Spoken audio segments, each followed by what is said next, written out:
কিরে কেমন আছস? আলহামদুলিল্লাহ। আজব তো, তোর আমি কইছি কেমন আছস, তুই কস আলহামদুলিল্লাহ। এটাতে কি বুঝায়? তোর শয়তানে ধরছে না? হ। তুই কেমনে বুঝলি? আরে আমি এটি বুঝি, এটি তো শয়তানেরই কাম। আরে তুই বুঝ জ্বালাইছস। হবে না। আরে এটি করে মজা লাগে তো, মজা লাগে। ও মাইসে কয় না মাশাআল্লাহ, সুবহানাল্লাহ, আস্তাগফিরুল্লাহ, হ্যাঁ। এগুলা কইলে শয়তানে কষ্ট পাইতো। কষ্ট পায়? হবে না।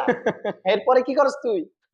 এরপরে মাইসের গিয়া কই, এ ভাই এটি ঠিক না, এটি কোয়েন না, এটি বালা না। এরপরে এরপরে শয়তানে খুশি হয়। শয়তানও খুশি, আমি বাটপারও খুশি। শয়তানে কিছু দেয় না তোরে? দেয় তো। কি? জিলাপি? আরে আমার কাছে একটা জিলাপি আছে তো। আছে? হ। তুই খাবি? দে। এই ল। তুই দেখি জিলাপির কথা কয়ে সিঙ্গারা দিয়ে দিস।